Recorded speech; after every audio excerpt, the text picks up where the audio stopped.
Greetings. This is Ben Ward. Great to be back with everyone for another semester.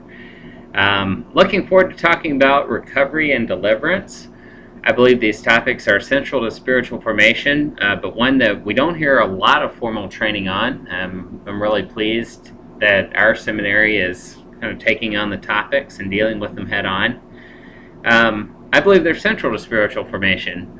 When Jesus began his public ministry, as Luke records, he began by saying, "The Spirit of the Lord is on me, because he has anointed me to proclaim good news to the poor. He has sent me to proclaim freedom for the prisoners and recovery of sight for the blind, to set the oppressed free, to proclaim the year of the Lord's favor." In these words that Christ used to inaugurate his ministry, two of those phrases deal head-on with the issue of deliverance. The idea of proclaiming freedom for the prisoners and setting the oppressed free, that language is laden with deliverance. And as we go on and read the Gospels, yes, it records Jesus' teaching, and it records Jesus' healing, it records Jesus' work on the cross, but a lot of airtime is also given to his deliverance ministry, casting out demons, healing all who were oppressed by the devil. And it seems like that was a pretty significant, what Jesus viewed as very significant in spiritual formation. And I believe that in reading the Gospels, we can recapture a lot of what Jesus viewed as important in spiritual formation. In the reading this week in May, I thought he did an excellent job describing the universal human desire for God, and also addiction as a capturing of those desires.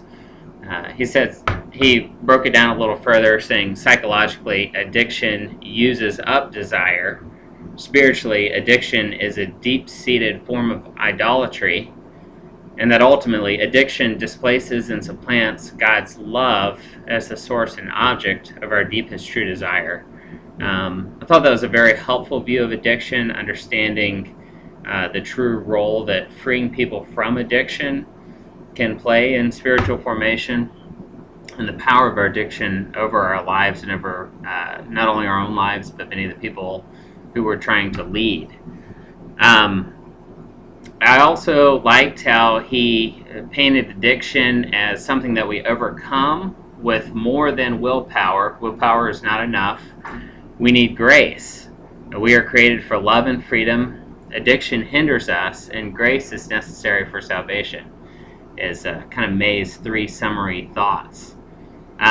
One thing that I will be interested to see how May develops in the rest of the book is if his view of deliverance accounts for the role of demonic oppression in deliverance. May, rightfully so, seems to take a therapeutic approach in dealing with addiction, which is understandable given his psychiatric background.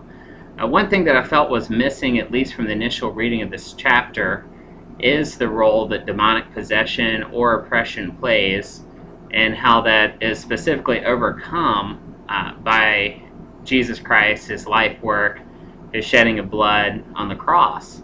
When I talk to Christians in Asia and Africa, deliverance is more clearly linked to the spiritual side, demonic spirits, the kingdom of darkness battling the kingdom of light. And I think there's value in May's approach, but I think one caveat I would add is that we also need to learn from the church's perspective on deliverance and spiritual warfare. I should say the non-Western church's perspective on deliverance or spiritual warfare. A lot of times I think that our view is somewhat encumbered by the Enlightenment, and a lot of times the majority world has a more biblical worldview where they see oppression as resulting from demonic activity. So obviously we need to read the rest of the book before we make those judgments about it. But that's just one thing I'm looking forward to seeing how May handles and how this course handles as we go forward. Looking forward to this journey with you guys, and I'll see you around in discussion board world.